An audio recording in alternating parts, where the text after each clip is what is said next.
من الشيطان الرجيم بسم الله الرحمن الرحيم وقال الله تبارك وتعالى في كلامه المجيد والقرآن الحكيم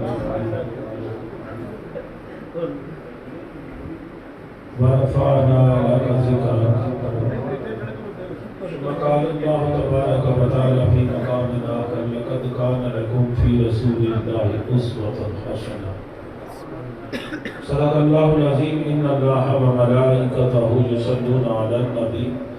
يا أيها الذين آمنوا صلوا عليه وسلموا تسليما الصلاة والسلام عليك يا سيدي يا رسول الله وعلى آلك وصحابك يا حبيب الله مولاي صل وسلم دائما أبدا على حبيبك خير الخلق كلهم ثم الرضا عن أبي بكر وعن عمر عن علي وعن عثمان ذي الكرم يا رب بالمصطفى بلغ مقاصدنا واغفر لنا ما مضى يا واسع الكرم مولاي صل وسلم دائما أبدا على حبيبك خير الخلق كلهم اب تنگی یہ داماں پہ نہ جا اور بھی کچھ مانگ اب تنگی یہ داماں پہ نہ جا اور بھی کچھ مانگ ہے آج وہ مائل بعطا اور بھی کچھ مانگ دے سکتے ہیں کیا کچھ کہ وہ کچھ دے نہیں سکتے دے سکتے ہیں کیا کچھ کہ وہ کچھ دے نہیں سکتے یہ بحث نہ کر ہوش میں آ اور بھی کچھ مانگ ہے آج وہ مائل بعطا اور بھی کچھ مانگ جن لوگوں کو یہ شک ہے کرم ان کا ہے محدود ان لوگوں کی باتوں پہ نہ جا اور بھی کچھ مانگ ہے آج وہ مائل بعطا اور بھی کچھ مانگ ہر چند کے آقا نے بھرا ہے تیرا کشکول ہر چند کے آقا نے بھرا ہے تیرا کشکول کم ظرف نہ بن ہاتھ بڑھا اور بھی کچھ مانگ ہے آج وہ مائل بعطا اور بھی کچھ مانگ جنت تو ملے گی تجھے سرکار کے در سے جنت تو ملے گی تجھے سرکار کے در سے جنت کی طلب چیز ہے کیا اور بھی کچھ مانگ ہے آج وہ مائل بعطا اور بھی کچھ مانگ اس در پہ تو پہنچا ہے رہ رہ کے نصیراج اس در پہ تو پہنچا ہے رہ رہ کے نصیراج آواز پہ آواز لگا اور بھی کچھ مانگ اس لیے کہ ہے آج وہ مائل بعطا اور بھی کچھ مانگ اب تک یہ داماں پہ نہ جا اور بھی کچھ مانگ جھولی ہی میری تنگ تھی ان کی یہاں کمی نہیں اب تک یہ داماں پہ نہ جا اور بھی کچھ مانگ اللہ تبارک و تعالی جلالہ شانوں کی حمد و ثنا جو خالق کائنات بھی ہے اور مالک شجاعت اسی کے دست قدرت میں ہم سب کی جان ہے اور اسی کے حکم کے تابع یہ سارا نظام ہے اس پروردگار عالم کی حمد و ثنا کے بعد درود لامحدود دنائے سبل ختم الرسل مولائے کل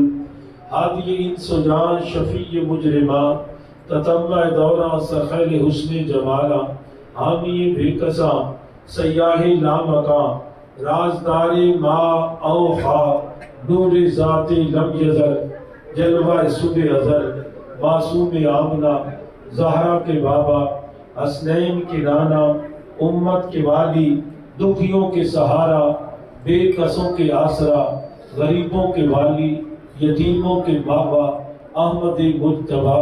جناب حضرت پیار محمد مصطفیٰ صلی اللہ علیہ وآلہ وسلم کی بارگاہ نازنین میں عقیدت و محبت کے ساتھ ارمغان درود و سلام عرض کرنے کے بعد صدر مجلس زینت محفل رونق محفل پیکر اخلاص و محبت حضرت علامہ مولانا الحاج مفتی محمد اسلم نقشبندی مجددی جلالی مدد اللہ العالی اور دیگر سراخانانی مصطفیٰ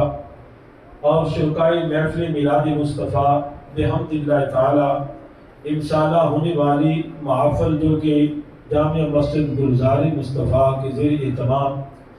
اور علامہ صاحب کی سرپرستی میں ان محافل مبارکہ میں سے آج کی دوسری نشست ہے، جس کی نظامت اور خدمت کا پورا جو ہے بہتر اخلاص و محبت عزت مآب جناب ملک محمد ریاض صاحب مدد اللہ کے حصے میں آیا۔ اللہ تبارک و تعالیٰ ان کی اس کاوش کو، اس جذبے کو، اس اکرام و محبت کو اپنی بارگاہ میں شرف قبولیت عطا فرمائے۔ عزیزان گرامی قدر، یہ بڑی قسمت کا معاملہ ہے۔ اللہ کی احسانات کو ہم دیکھیں تو اتنے ہم گن نہیں سکتے۔ قرآن کہتا ہے وَإِن تَعُدُّوا نِعْمَتَ اللَّهِ لَا تُحْصُوهَا، کہ پروردگار عالم کی اتنی نعمتیں اگر گننے بیٹھ جاؤ تو تم گن نہیں سکتے۔ بلکہ اگر یوں کہا جائے کہ دنیا کا کوئی کمپیوٹر اتنی ہارڈ ڈسک کبھی تیار نہیں ہوئی کہ جو اللہ کی نعمتوں کا شمار کر سکے۔ ہر نعمت اپنے مقام پہ بڑی بے مثل ہے، بے مثال ہے، لیکن پروردگار عالم کی دو ہی نعمتوں میں سے ایک نعمت اس کریم کا مالک نے مجھے تجھے بن مانگی انسان بنا دیا۔ ہم نے التجا نہیں کی تھی کہ یا اللہ انسان پیدا کرنا، لیکن اس نے کرم سے انسانوں کی صف میں رکھا اور پھر ساتھ ہی اعلان فرما دیا وَلَقَدْ كَرَّمْنَا بَنِي آدَمَ، میں نے آدم کی اولاد کو عزت کا تاج دیا ہے۔ رضیان گرامی قدر، یہ کرم بڑا تھا، لیکن اس کرم پر ایک اور کرم فرما دیا۔ وہ کرم یہ ہے کہ صرف اولاد آدم ہی نہیں رکھا، مجھے تجھے پروردگار عالم نے مسلمانوں کے ساتھ میں شامل کر دیا۔ یہ بھی بعض اس کا کرم ہے۔ ہم نے کوئی دعا تو نہیں مانگی تھی یا اللہ کہ جب پیدا ہو تو مسلمانوں کا گھر ہو، جب ہم جائیں تو ہمارے کان میں اذان ہو، یہ بھی اسی کا کرم ہے۔ لیکن یہ سارے کرم اپنی جگہ پہ بڑے ہیں۔ کرم بالائی کرم یہ ہے کہ اس کریم مالک نے بن مانگے بغیر التجا کے ہم گناہگاروں پہ کرم کرتے ہوئے اپنے محبوب محمد مصطفیٰ کی امت میں پیدا کر دیا۔ اللہ کی عزت کی قسم، اگر اس احسان کو اونچی تنہائی میں بیٹھ کر سوچے، یار آج ہمیں قدر نہ سہی، آج ہمیں احساس نہ سہی، نبی کا دیا ہوا کھا کر، نبی کے دیے ہوئے دین کو سمجھ کر اور نبی کا کلمہ پڑھ کر بھی اگر نبی کی شان میں عیب نکالتا ہے، اگر نبی کو اپنے جیسا کرتا ہے اور یہ خود جسارت کر کے نبی کی صف میں کھڑے ہونے کی کوشش کرتا ہے، یہ شومی یہ قسمت ہے، یہ عدل سے بدبختی ہے۔ ورنہ جو میرے کریم آقا کا کرم ہے اور اللہ نے اپنے محبوب کی امت میں رکھا، اس امت میں آنا کوئی عام شرف نہیں۔ قرآن کہتا ہے کنتم خیر امت، تم ساری امتوں میں سے بہترین امت ہو۔ یا اللہ پہلے بھی تو بندے تیرے تھے، پہلے بھی پیغمبر تیرے تھے، تیرے انبیاء نے بڑے مجاہدے کیے، تیرے انبیاء نے بڑی تکالیف اٹھائی، کسی کو آرے سے چیرا گیا، کسی کے جسم سے لوہے کی کنگھیوں سے گوشت اتارا گیا، کسی کو کچھ کہا گیا اور بڑا امتحان بھی ہوا۔ بندے بھی تیرے، پیغمبر بھی تیرے، ان کی امتیں بھی تیری، لیکن اس امت کو امت خیرہ فرما دیا تو یہی جواب ملے گا۔ ابراہیم خلیل اللہ تھے، موسیٰ کلیم اللہ تھے، عیسیٰ روح اللہ تھے، اسماعیل ذبیح اللہ تھے، لیکن انبیاء کی صف میں میں نے ایک ہستی وہ رکھی ہے جس کو محمد رسول اللہ کہتے ہیں۔ فرمایا یہ وہ تو ذات ہے جو وجہ تخلیق کائنات ہے، باقی انبیاء کو بھی عزت کا تاج میں نے دیا ہے تو اسی ذات کی وجود کے صدقے سے دیا ہے، ان کو امتیں دی ہیں تو اسی پیغمبر کے قدم کی برکت سے دی ہے۔ تو عزیزان گرامی قدر، ہم کتنے خوش نصیب ہیں، اپنی سستی کو بھی دیکھیں، کمزوری کو بھی دیکھیں، پھر رب کا کرم دیکھیں، اللہ کے پاک پیغمبر آمنہ کے لال کی شان دیکھیں اور اپنے قسمت پہ ناز کریں۔ یہ ایک تھوڑی سی محفل اربغان عقیدت کی جو ہم سجائے بیٹھے ہیں، یہ تو اللہ کی عزت کی قسم میرے محبوب کے ایک عطا کے جملے کا بھی بدل نہیں بن سکتی۔ میں کہا کرتا ہوں اپنی ساری زندگی تنہائی میں بیٹھ کر مدینے کی طرف منہ کر کے باندھے ہاتھوں